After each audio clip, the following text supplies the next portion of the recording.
رسول پاک کا وصال ہوا نا، حضرت بلال نے منہ سے لفظ ہی کوئی نہیں ادا کیا. کسی نے اپنا دکھڑا کسی انداز میں سنا لیا. حضرت عمر نے کہا، جس نے کہا حضور وصال کر کے گردن اڑا دوں گا.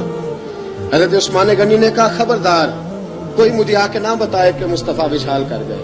حضرت علی المرتضیٰ رضی اللہ تعالیٰ عنہ نے فرمایا، نہ بھائی میرے مصطفیٰ پر تو موت آتی ہی نہیں جس طرح آپ لوگوں پہ. سب لوگوں نے اپنے اپنے اظہار کر لیے نا، بلال نے کسی کو دکھ بتایا ہی نہیں. ایک کونے میں بیٹھ کے نا حضرت بلال اکیلے آنسو بہاتے رہے، کسی کو بتایا ہی نہیں، اکیلے روئے. ایک شخص کہنے لگا، یار بلال بولتا نہیں.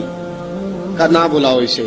عصر کی نماز کا وقت ہوا نا، تو وہ بلال جو کعبے کی چھت پہ بغیر سیڑھیوں کے چڑھ گیا تھا، وہ بلال جو کعبے کی چھت پہ بغیر کسی سہارے کے چڑھ گیا تھا، اس بلال کو کہا کہ بلال چڑھ ذرا، آذان پڑھ، مسجد کی چھت پہ چڑھ جا. حضرت بلال کئی بار چڑھے اور کئی بار گرے، کئی بار چڑھے اور کئی بار گرے. حضرت بلال حبشی رضی اللہ تعالیٰ نے آواز دی، کہا سلمان میری مدد کرنا، میری مدد کرنا. اب مجھ سے چڑھا نہیں جاتا، اب مجھ سے جایا نہیں جاتا. جناب سلمان فارسی نے بھی سوال نہیں پوچھا کہ بلال تو بیمار ہے، یہ نہیں پوچھا. حضرت بلال کو دو چار صحابہ نے اٹھایا، چھت پہ پہنچایا. بلال نے اذان شروع کی. جب کہا نا اللہ اکبر اللہ اکبر، وہ آواز جس میں بڑا سوز ہوتا تھا، بڑی درد، بڑی بلندی ہوتی تھی، بڑا جوش خروش ہوتا تھا، آج وہ آواز دب گئی.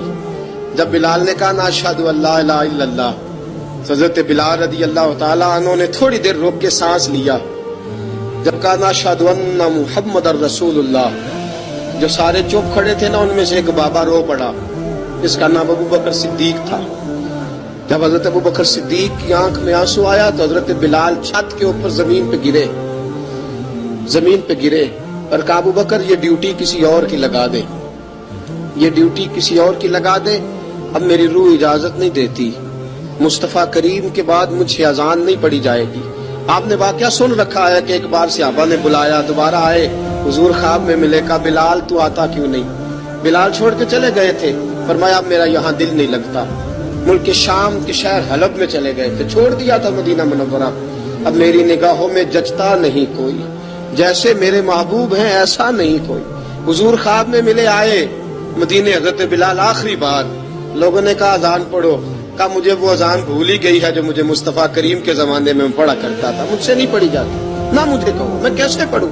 امام حسن اور حسین نے آ کے دامن تھاما نا، تو کہا بیٹا میں تمہاری نانی کا بھی نوکر رہا ہوں، میں تمہاری ماں کی چکی بھی پیستا رہا ہوں، مجھ سے کوئی فرمائش نہ کر ڈالنا.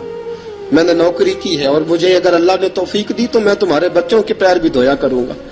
لیکن امام حسن رضی اللہ تعالیٰ عنہ نے فرمایا بلال ایک بار تو اذان سنانی پڑے گی. سنائی بلال نے اذان. کوئی گھر مدینے میں ایسا نہیں تھا جہاں سے رونے کی آواز نہ آئی ہو.